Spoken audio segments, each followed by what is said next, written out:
तकलीफ कर रहे, अभी तक क्यों नहीं आए वो?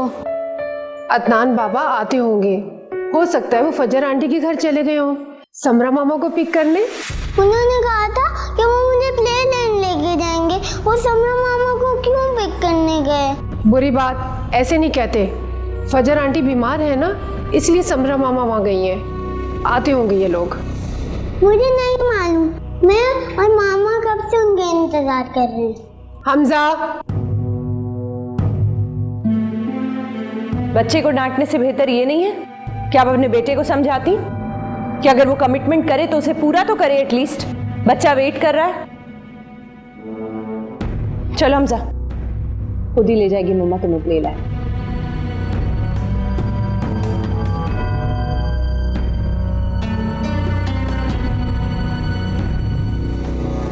फजर प्लीज खुद को संभालो, रोना बंद करो। और इसलिए मुझे तो यकीन नहीं आ रहा कि आयान तुम्हारे साथ ऐसा कैसे कर सकता है। समरा, मैं भी कभी यकीन ना करती, लेकिन मैंने खुद अपनी आंखों से उसे किसी और के साथ देखा है। बहुत खुश था मुझे छोड़कर।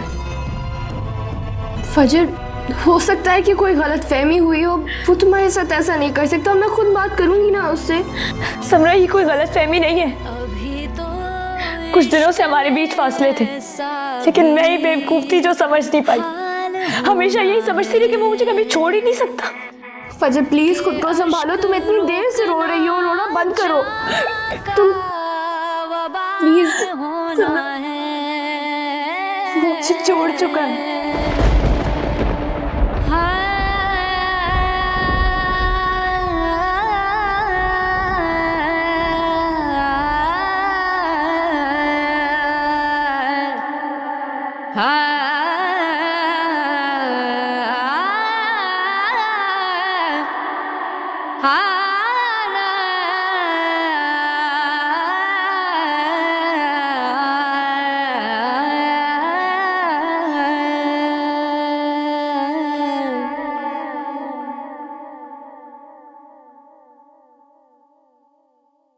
अदनान। अस्सलाम वालेकुम मम्मी। वालेकुम सलाम। बेटा तुम अकेले आ रहे हो?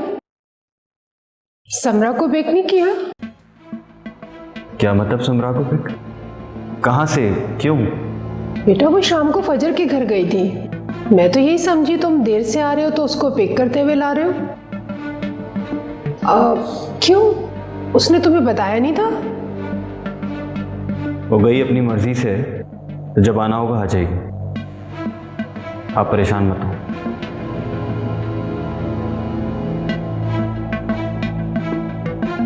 आखिर क्या बात हुई अदनान और समरा के बीच?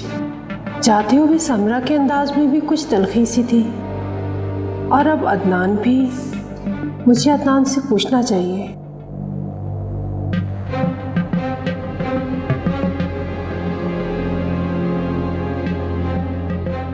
कम ऑन नईम, फोन उठाएं।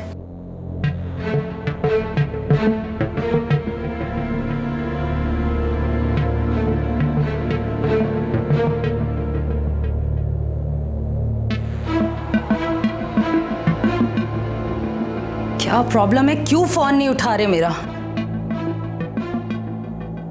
एक तो नईम भी हमेशा अधूरी चाल चलते हैं। कहा भी था इलेक्शन से पहले आयान को वापस लाना जरूरी है। आज इसी बात को उछाल रहा है शामिर। आई एम श्योर कि तुम्हारा ये इश्क और मोहब्बत का जो भूत है तुम्हारे सर से उतर चुका होगा।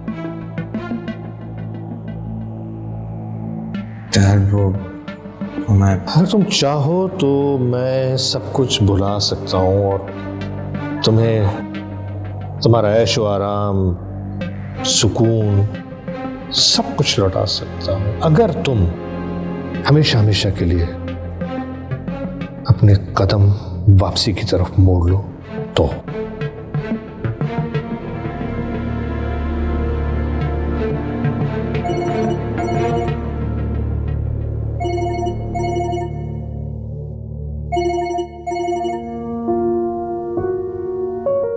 जी, आप इतनी देर से मेरा फोन क्यों नहीं उठा रहे? आपका लाडला भतीजा मेरे ही घर पर आकर मुझे ही बातें सुनाकर गया है। एक जवान खून है, आखिर जोश तो मारे गए ना। और वैसे भी मैंने आपसे कहा है कि आप अपने आप को इस मामले से अलग रखें। ये सियासी दावपेच है, आपकी समझ नहीं आएंगे। अच्छा, वो तो कल सुबह आपकी तमाम चालों को नाकाम बनाने की भी धमकी देकर गया। क्या कर लेंगे आप? देखते हैं कि कल का सूरज किसके हक में तुलू होता है। Don't worry.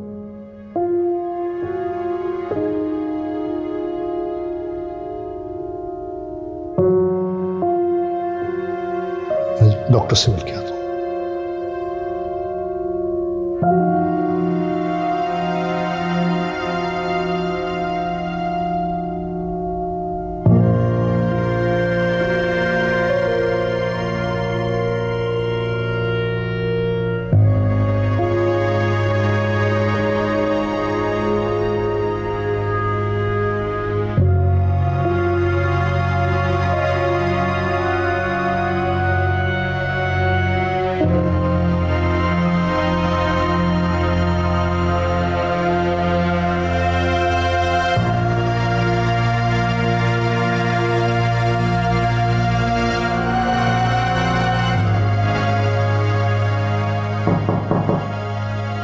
अदनान,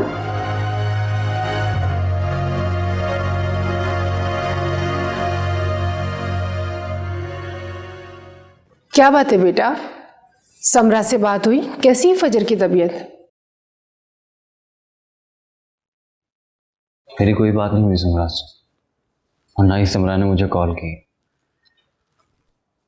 तुम दोनों कब से एक दूसरे की कॉल का वेट करने लगे? और तुम दोनों के बीच मैंने पहले तो कभी इतनी तलखी नहीं देखी बेटा। पहले ऐसी कोई वजह भी तो नहीं थी अम्मी। तुम भूल गए हो अदनान, लेकिन मुझे याद है फरीदा के मरने के बाद मैंने समरा के साथ साथ फजर की भी जिम्मेदारी ली थी बेटा। समरा मेरी बहू नहीं, बेटी है, और अगर कोई उसके साथ ज्यादती करेगा ना, मुझे पूरा हक है उससे पूछने का। आपको भी लगता है कि मैंने समरा के साथ ज्यादती की है? आप भी मुझे कसूरवार समझ रही हैं? मेरी मोहब्बत किसी को नजर क्यों नहीं आती अम्मी? ये ज्यादती नहीं है तो और क्या? तुम्हें पता है समरा फजर के लिए कितनी परेशान है, और तुम ये भी जानते हो उन दोनों का हमारे अलावा है ही कौन, लेकिन फिर भी तुमने एक कॉल करके पूछने की जहमत नहीं की बेटा। इसीलिए ना कि तुम्हारी ईगो को ठेस पहुंचती है। अम्मी, आप अच्छी तरह जानती हैं मैं कभी रिश्तों के दरमियान ईगो को नहीं लाया। हाँ बेटा, मैं जानती हूँ तुम्हें, इसीलिए तो कह रही हूँ अपनी ईगो छोड़ दो, मेरे साथ फजर के घर चलो, उन्हें तुम्हारी सपोर्ट की ज़रूरत है। तुम जल्दी से तैयार होकर आ जाओ, मैं तुम्हारा इंतज़ार कर रही हूँ। शाबाश।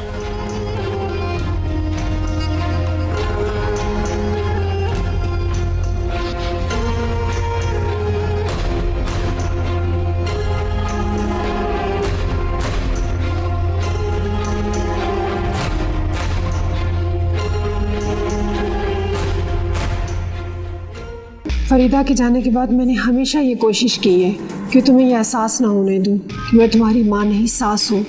अनजाने में मेरे बेटे से अगर कोई गलती हो गई है तो तुमने हमें यूं अजनबी बना दिया। कुछ भी करके कल की फ्लाइट पैसेंजर लिस्ट में सरदार आयान खान का नाम शामिल होना चाहिए। कल को जब आयान को ये सब पता चलेगा कि तुम माँ बनने वाली हो, तो वो शायद तुम्हारे पास लौट आएगा। लेकिन मुझे देखो, मैं तो बिल्कुल खाली हाथ हूँ।